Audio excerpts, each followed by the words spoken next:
When police entered the house on Wren Hollow Lane, they expected a routine welfare check. What they found instead would scar even the most seasoned investigators. A case so haunting, it left entire departments shaken, and one detective permanently retired.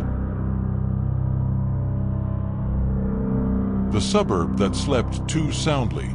Elmridge, Massachusetts. The kind of town where the leaves fall just right in autumn, the coffee shop knows your order, and people gossip more about soccer tryouts than crime. And right in the middle of that quiet perfection sat Wren Hollow Lane. 10 houses lined up in a neat row, each with manicured lawns, porch swings, and smiles. The Carringtons had lived at number 117 for 8 years. Mark Carrington was a forensic accountant at one of Boston's top firms, known for his attention to detail and rigid punctuality.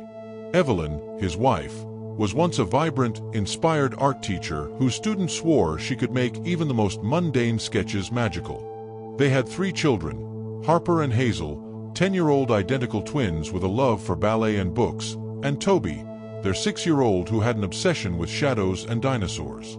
But in early April 2022, the perfect rhythm of the Carrington household began to fracture.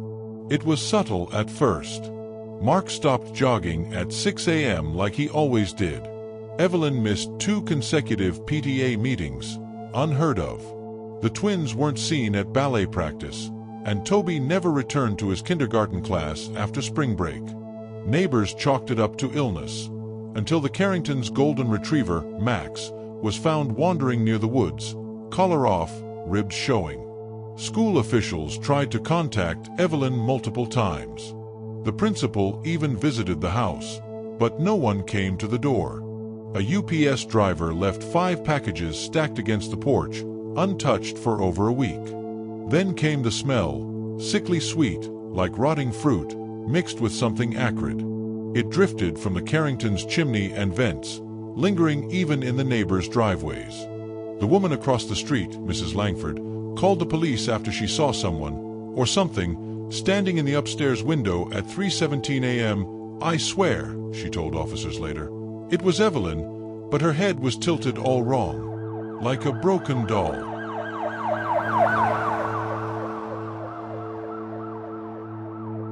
Two patrol officers were dispatched for a welfare check on April 19th.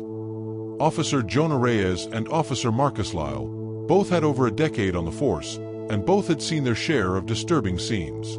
The Carrington front door was unlocked. The house was still, unnaturally so. No buzzing fridge, no ticking clocks. They immediately noticed the family wall calendar. Every page had been crossed out violently with red marker. April had a single word scrawled in large letters: return. Every analog clock in the house had frozen at 3:17 a.m. Upstairs, the master bedroom was ice cold. Evelyn sat in a high-backed chair, spine straight, hands folded neatly. Her eyes were open, dried and milky, mouth agape in a faint smile. On her lap, Toby's favorite plush toy, torn in half. Her wrists bore dozens of tiny pinpricks, like needlework. Above her head was a mirror with red writing. "We offered them to the silence. He comes when called." The children's room was more disturbing. Harper and Hazel lay tucked into their beds, serene at first glance. But when Officer Lyle reached for Harper's hand, he realized her eyes were stitched shut. So were Hazel's. Their lips had been glued, a wax seal placed on each. The room had been rearranged, their once cheerful murals painted over in black, and the dolls, dozens of them, sat in a perfect circle around the bed, each one turned to face the wall.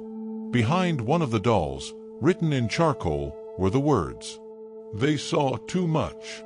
Initially, police believed Toby might still be alive, possibly kidnapped or hidden by Evelyn in a mental break. That hope would die when they pried open the basement door, which had been nailed shut from the inside. The stench was overwhelming. Veteran crime scene investigators had to wear respirators. The basement had been transformed into a ritual chamber.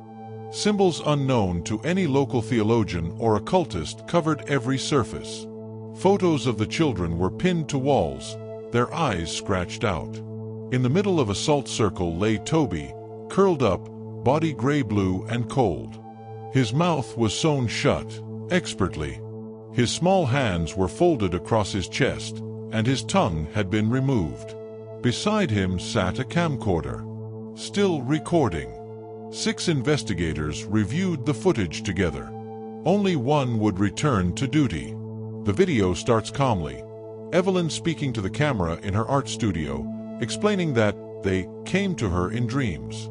She says the Whisperer lives beneath Wren Hollow and has been waiting since before this town existed. She speaks of a balance that must be maintained, children for silence. What follows is a descent into absolute horror. The footage spans 12 days. It shows Evelyn slowly indoctrinating the children with chants, rituals, and drawings. She convinces them the Whisperer will reward them with stillness, and that noise is sin. Toby, confused, asks if his dinosaur toys can come with him. She laughs and says, "Only the quiet things get to go." In one heart-wrenching clip, Harper pleads, "Mommy, why can't we leave?" Evelyn, brushing her hair, replies, "Because we're already inside him." The final segment shows Mark, silent and wide-eyed, helping Evelyn draw the salt circle in the basement.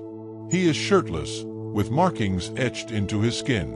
Evelyn whispers, "He comes at 3:17, and begins chanting in a language investigators have never been able to identify.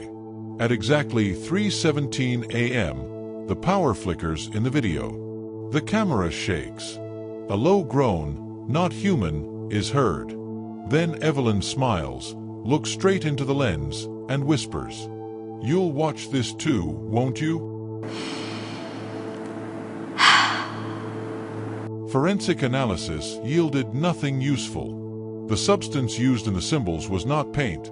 It was a mixture of ash, blood, and something else, something unidentifiable. The coroner who performed the autopsy on the children requested a full psychiatric evaluation afterward, reporting that during the autopsy he heard children giggling, despite being alone in the lab.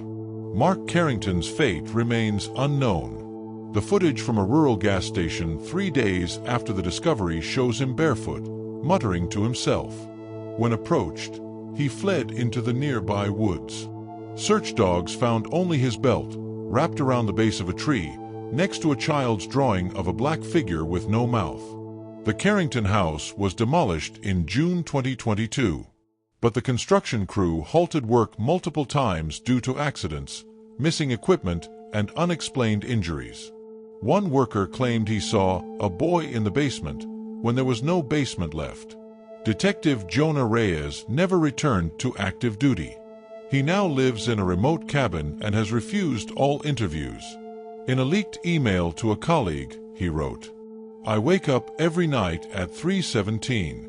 I hear whispering under the floorboards. Sometimes I think it's Toby." The case of the Carrington family remains sealed.